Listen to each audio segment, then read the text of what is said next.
Picture this. A brilliant 18-year-old prince who speaks 4 languages, composes music, and dances until dawn transforms over 30 years into a paranoid tyrant who executed 2 wives and thousands of subjects. What could so drastically change a person? Modern genetics provides a chilling answer to this puzzle. What historians have explained for centuries as Henry VIII's bad character may actually be the result of a rare hereditary disease, a direct consequence of centuries of royal inbreeding. European monarchs married exclusively among themselves for millennia, creating a closed genetic circle. They believed this preserved the purity of royal blood. Instead, they accumulated deadly mutations, passing them from generation to generation like a curse written in DNA.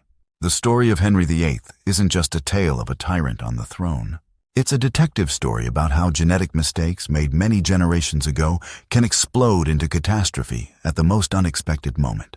Today, when we understand inheritance mechanisms better than ever, this story takes on a new, almost mystical dimension. The Tudors came to power in 1485, but the roots of their genetic problems run much deeper. When Henry VII seized the English throne, he married Elizabeth of York, a union meant to unite warring houses. No one suspected this marriage would become a genetic time bomb. European aristocracy of that time resembled one enormous family. The kings of England, France, Spain, and the Holy Roman Empire were connected by a complex web of family ties. Marriages were arranged not for love, but for political reasons, and the circle of potential partners was extremely limited. Imagine genetic diversity as a deck of cards. Each new child receives a random combination of cards from their parents. But what happens when you constantly shuffle the same small deck? Sooner or later, identical combinations start appearing, and some of them prove deadly. Henry was born in 1491, when medicine didn't yet know about the existence of genes. Doctors explained diseases through bad humors and stellar influences. No one could suppose that the future king's fate was predetermined at conception by a combination of genes his ancestors had been accumulating for centuries. The first signs that something was wrong with the heir didn't appear immediately. Young Henry embodied the ideal Renaissance prince: tall, athletic, educated. He excelled at tennis, hunting, and composing music. Foreign ambassadors described his charisma and intellect with enthusiasm. It seemed England was incredibly lucky with its heir. But genetic diseases are cunning enemies. Many don't manifest in childhood but in adulthood, when damaged genes begin affecting the nervous system and metabolism. The syndrome Henry likely carried belongs to these slow killers. The irony is that Henry himself perfectly understood the importance of healthy offspring. He was obsessed with producing a male heir and was willing to commit any cruelty for this goal. The king didn't know that his own genes might be the main obstacle to healthy descendants. Each of his marriages became a genetic experiment with unpredictable outcomes. If you examine the interweaving of Henry VIII's family tree, you'll discover a tangled labyrinth where brothers become husbands to second cousins, and uncles become fathers-in-law to their nephews. For 16th century European kings, this was common practice. Every union was part of a political puzzle. Every wedding a move in the chess game of thrones. That very purity of blood monarchs prided themselves on became a treacherous genetic trap. Henry's lineage would look like a chessboard where pieces move only along predetermined routes. His mother, Elizabeth of York, descended from Edward IV and Elizabeth Woodville. Bloodlines converged and intertwined. Each new marriage increased the probability of genetic defects matching in future children. The main goal of dynastic marriages was to strengthen alliances between houses and create powerful coalitions against enemies.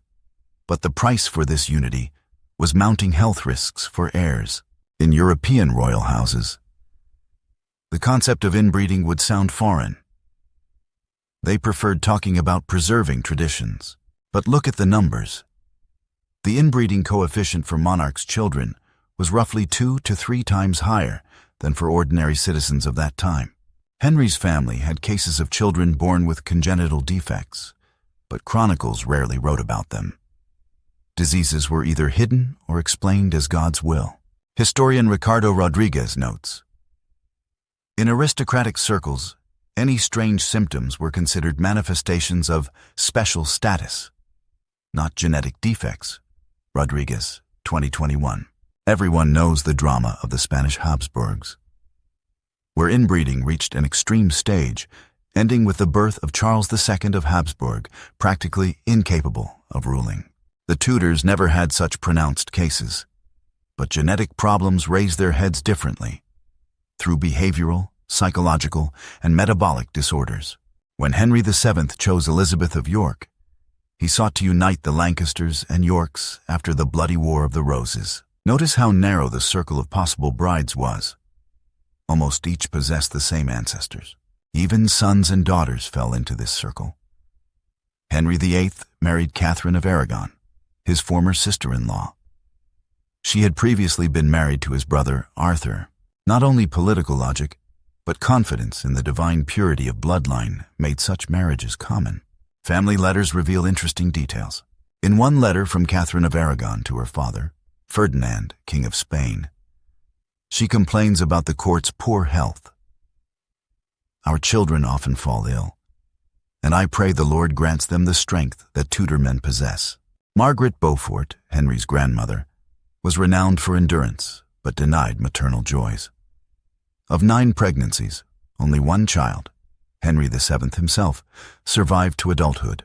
Thus, cultivated silence about any children's oddities persisted within the royal palace. Miscarriages and early deaths were so frequent that chroniclers sometimes didn't record them at all. No wonder Henry, concerned about dynastic future, fell into genuine obsession with finding a healthy heir. Meanwhile, the king himself was heir to generations of hidden mutations.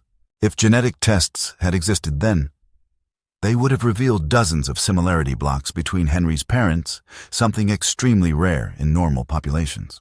But any somatic defect, any strange symptom was attributed to chance or punishment. We mustn't forget.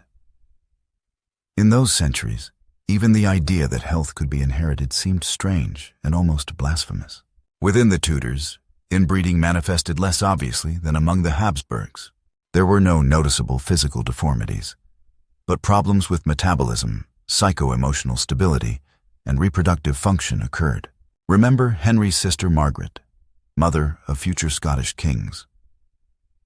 In her lineage, just 2 generations later, James VI would appear, whose psyche would become legendarily unstable. Such legacy didn't disappear. Passing hidden mutations from generation to generation, families risked acquiring unique complexes of diseases. While contemporaries didn't understand this, geneticists of our time can already calculate such event probabilities.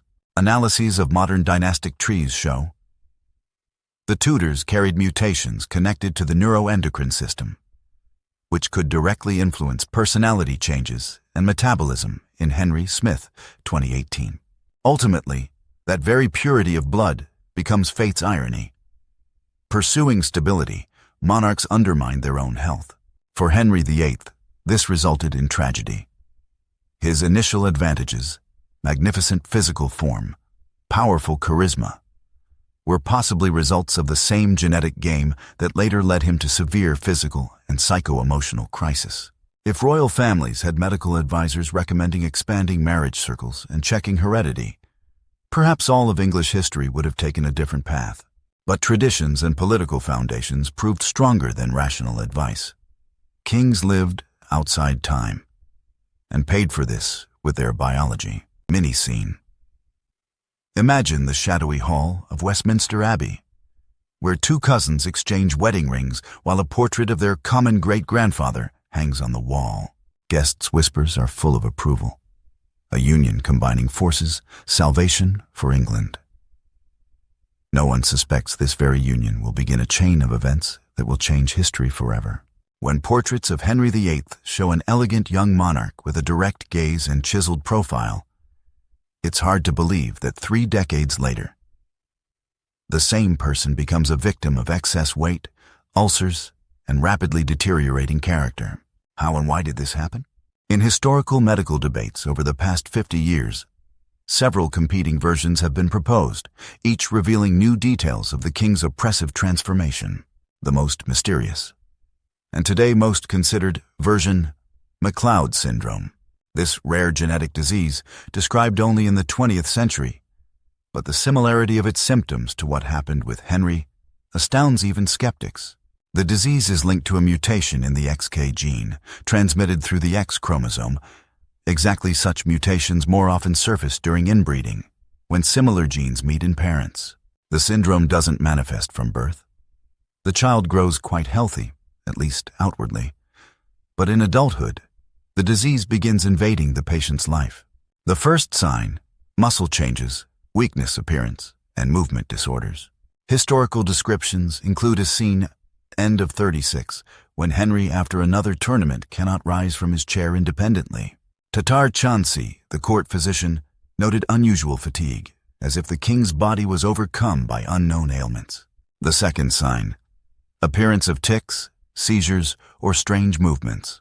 Contemporaries spoke of sharp changes in Henry's gait, and palace steward diaries contain the entry: "Our lord sat down upon stepping, and always shuddered, as if his leg were in agony." Such symptoms result from peripheral nervous system destruction, typical for MacLeod syndrome. With age, the disease takes more and more. Henry becomes apathetic, irritable, falls into rage over the most insignificant matters. Dr. Edward Brendan, who treated the king in 42, stated, "His mind is as bright in the morning as it is dark on days of final decisions." It's hard to imagine how a person's thinking could change over 15 years. Chronicles record sharp increases in executions, suspicion, fear attacks, and anger. Simultaneously, metabolic changes occur: rapid weight gain, appearance of sores and ulcers on legs that wouldn't heal for months. Court barbers recall in their memoirs, "The smell from the king's wounds was unbearable. We brought fragrances to muffle the sorrow." In the 19th century, this would be called type 2 diabetes. But modern medical analyses point to more complex pathogenesis, where blood erythrocytes are destroyed and all metabolic processes are disrupted. Notice, MacLeod syndrome more often occurs in men whose ancestors were connected by blood ties. One modern work, H. Lee et al., 2018, provides data on the disease's rarity: less than 1 per million population. However, among 19th century aristocracy members, the number of probable cases increases tenfold due to closed marriage circles. There are competing hypotheses. Some doctors wrote about possible Cushing's syndrome, a hormonal disorder where weight is rapidly gained and psyche destroyed. Others argued for late stroke, head trauma. Remember, in 32 Henry suffered a severe fall at a tournament. Or syphilis. But none of these versions explains the entire symptom complex that contemporary chronicles record. Unlike short-term illness or trauma, MacLeod syndrome gradually intensifies, destroying vital systems. In correspondence with Emperor Charles V, the Spanish ambassador wrote, "The King of England is now in such terrible condition that daily changes from ignorance to cruelty are visible in his behavior. Matching signs: gradual motor deterioration, inexplicable psychological crises, absence of wound healing ability."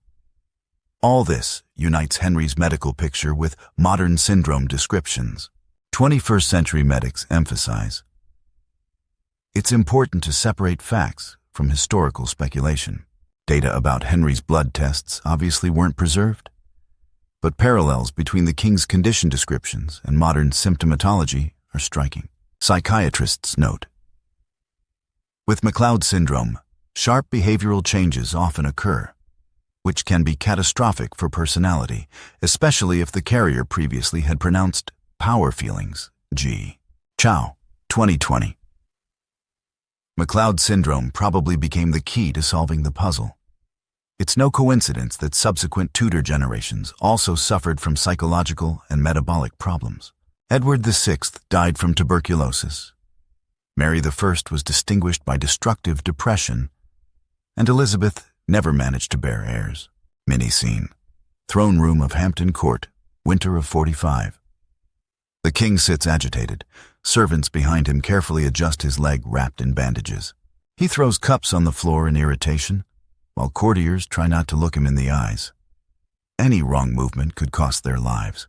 Conclusion for viewers.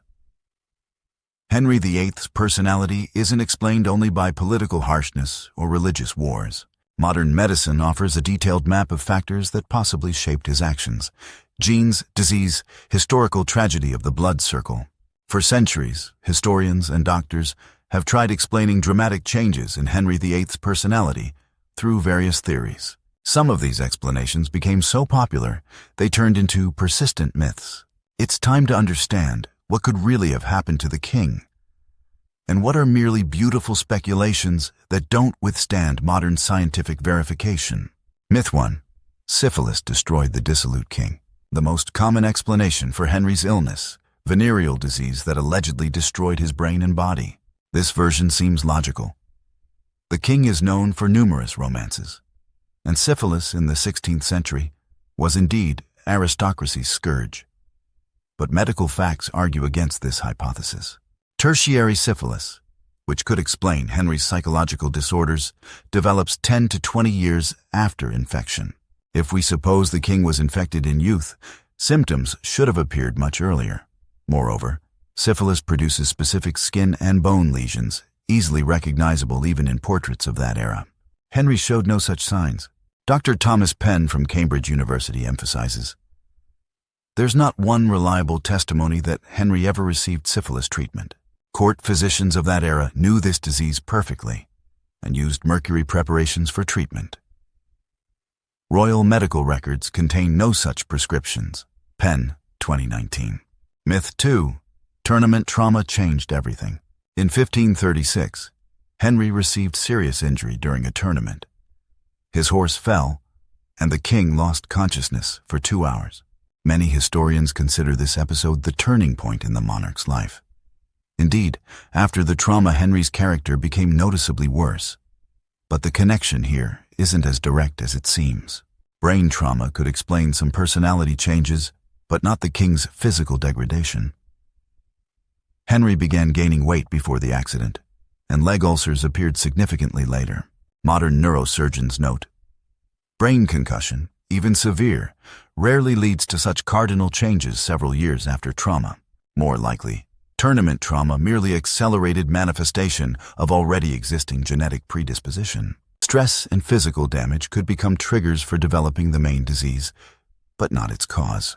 Myth 3. Type 2 diabetes as the sole explanation. Henry's symptoms, obesity, non-healing wounds, mood swings, indeed resemble diabetes. This version looks convincing, especially considering the king's lifestyle. Abundant feasts, sedentary behavior in mature years, stress. But diabetes doesn't explain the entire picture. The disease develops gradually, while Henry had periods of sharp deterioration that poorly fit classic diabetes progression. Moreover, type 2 diabetes usually doesn't cause such dramatic personality changes. Professor of endocrinology Susan Leeser remarks, diabetes could be a comorbid disease, but not the main cause of Henry's problems. Modern diabetes patients, even in severe form, rarely demonstrate such cardinal behavioral changes. Leeser, 2020. Myth 4. Simply bad character and unlimited power. The simplest explanation. Henry was naturally cruel, and absolute power merely revealed his true nature. This psychological theory is popular among historians, but ignores medical facts. The king's contemporaries unanimously describe young Henry as charismatic, educated, and relatively mild ruler.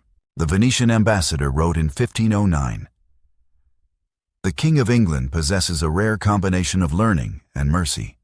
He's more inclined to discussions than coercion." Such cardinal character change over 20 years cannot be explained only by power's influence. Alternative versions deserving attention. Some modern researchers consider possibilities of rare endocrine disorders. Cushing's syndrome could explain obesity and mood changes, but not neurological symptoms. Hypothyroidism is another possible cause, but its course is usually slower and more predictable. Dr. Catherine Ashdown proposed an interesting hypothesis. Henry might have had a combination of several genetic factors, each of which separately wouldn't cause serious problems. but together created a perfect storm. Ashdown, 2021. This would explain why symptoms were so diverse and why the disease progressed in waves. Why McLeod syndrome remains most probable. Unlike other versions, McLeod syndrome explains the entire symptom complex. Progressive muscle weakness, neurological disorders, personality changes, wound healing problems, and metabolic disturbances. The disease's genetic nature explains why it manifested in an inbred dynasty descendant. It's important to understand. We cannot make a final diagnosis. Genetic analyses of Henry's remains would be required, but modern medicine allows us to exclude many popular versions with high probability and focus on most substantiated hypotheses. Mini-scene. Court physician's office, 1542. The doctor studies the king's urine, trying to understand his ailment's cause. He knows about the French disease, syphilis, can treat gout and fever, but what's happening with Henry doesn't fit any schemes he knows. The physician writes in his diary in confusion, "The sovereign's illness exceeds my understanding." Main conclusion. Popular explanations of Henry's illness often prove too simple for the complex medical picture. Modern science allows us to separate myths from facts and approach understanding what really happened with one of history's most enigmatic monarchs. Henry VIII's tragedy wasn't only his personal suffering. His genetic legacy became a curse for the entire Tudor dynasty. The king, obsessed with the idea of a healthy heir, carried genetic factors that made producing such an heir practically impossible. The story of his marriages and children reads like a medical detective story, where each new pregnancy became a genetic lottery with a predetermined outcome. Reproductive catastrophe. Why royal wives lost children. Catherine of Aragon, Henry's first wife, experienced a nightmare we'd call habitual pregnancy loss today. Over 18 years of marriage, she became pregnant at least 6 times. But only Mary survived among all children. Other pregnancies ended in miscarriages, stillbirths, or infant deaths in the first weeks of life. Modern genetics explain such patterns through parental gene compatibility. If both spouses carry recessive mutations in the same loci, the probability of bearing a child with lethal disorders sharply increases.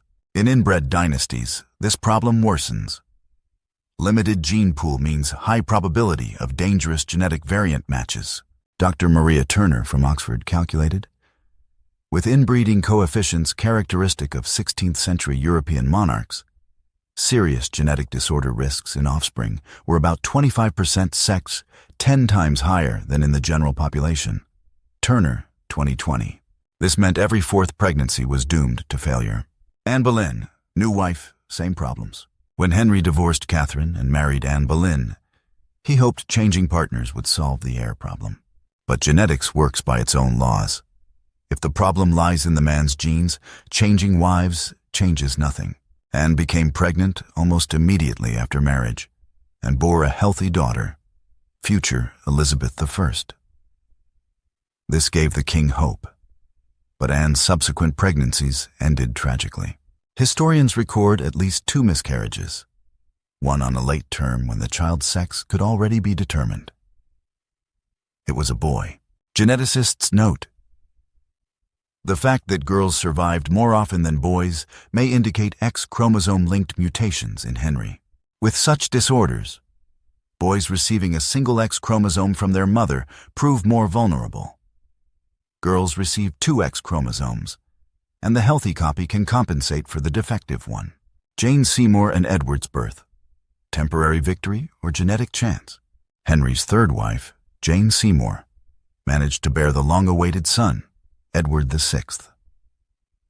It seemed the problem was solved, and the Tudor dynasty received a healthy heir. But joy proved premature. Edward was born a weak child and remained sickly his entire short life. He died at 15 from tuberculosis, but modern researchers suggest he might have had other health problems. Contemporary descriptions indicate possible developmental disorders and immune system weakness. Professor of Pediatric Genetics Robert Klein remarks, early death from infectious diseases often masks more serious genetic problems. In the 16th century, a child with immunodeficiency simply didn't live to see other symptoms manifest. Klein, 2019. Mary Tudor, Depression as family inheritance. Henry's only daughter, who reached adulthood from his first marriage, Mary, inherited not only the throne but her father's genetic problems. Her reign is remembered for cruel religious persecutions, but medical factors might have stood behind this. Mary suffered from severe depressions that contemporaries described as melancholy. She experienced false pregnancies, a condition that can be linked to hormonal disorders. Despite marriage to Philip of Spain, she never managed to bear an heir. Psychiatrist Elena Vasilyeva notes, descriptions of Mary Tudor's behavior amazingly precisely correspond to modern criteria for severe depressive disorder with psychotic elements. Such conditions often have a genetic component. Vasilyeva, 2021. Elizabeth I, great queen without offspring. The most successful of Henry's children was Elizabeth, Anne Boleyn's daughter. She ruled 45 years, made England a great maritime power. But even she showed signs of family genetic problems. Elizabeth was never married and had no children.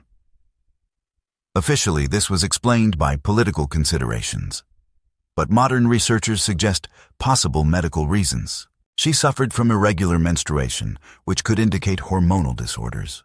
Additionally, Elizabeth demonstrated some behavioral peculiarities that could be linked to genetic factors. Obsessive rituals, sharp mood swings, suspicion. These traits were less pronounced than her father's, but still noticeable to contemporaries. Dynasties end as genetic inevitability. With Elizabeth's death in 1603, the Tudor dynasty ended. None of Henry VIII's children left offspring, a unique case in European monarchy history. Modern geneticists see this as pattern, not chance.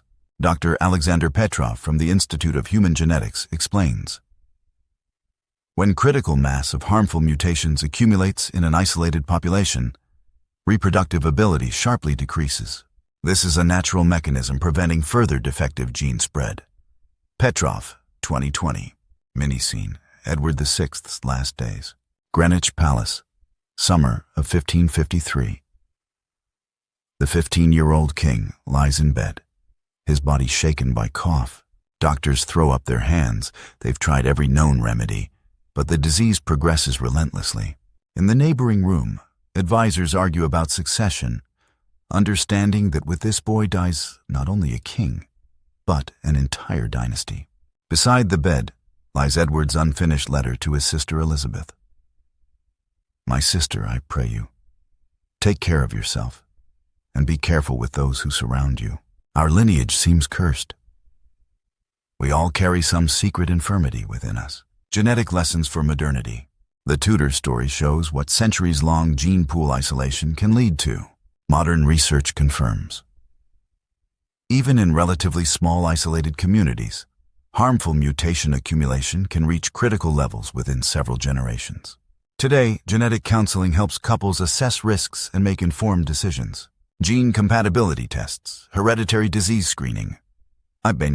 All this could have saved the Tudor dynasty if such technologies were available in the 16th century. Henry VIII's paradox is that his obsession with a healthy heir was quite rational. He intuitively understood his family's genetic problems, but the methods he chose to solve them only worsened the situation. Henry VIII's fate isn't just a fascinating and tragic chapter of European history, but an important lesson for modern society. The Tudors left behind not only legends of turbulent passions and intrigues, but invisible legacy, a chain of genetic mutations that ultimately destroyed one of their time's most powerful dynasties. For a long time, discussing inbreeding seemed purely historical, a relic of royal traditions distant from today's concerns. However, 21st century science shows past mistakes remain relevant. Even now, in modern closed societies or villages, risks of hidden genetic mutation accumulation persist. Medical genetics teaches us to vigilantly monitor biological diversity to avoid repeating monarchs' catastrophic mistakes. The main idea the public should take away: family health isn't a matter of prestige or status, but the result of conscious choice, openness, and trust in science. Henry VIII, not knowing the terms gene and mutation, intuitively suffered from what we today can study and prevent through tests, medical records, and broad information exchange. His life shows. Even absolute power won't help overcome biological laws, while internal isolation leads to tragedy beyond time. Modern families can use this historical experience and pay attention to doctors' advice, undergo genetic screening when planning children, be open to new knowledge, and seek specialists' help when needed. Henry's story is a warning for those ready to ignore risks for traditions or old customs. Imagine if 16th century medicine possessed even minimal understanding of hereditary diseases, Henry might have approached partner selection differently.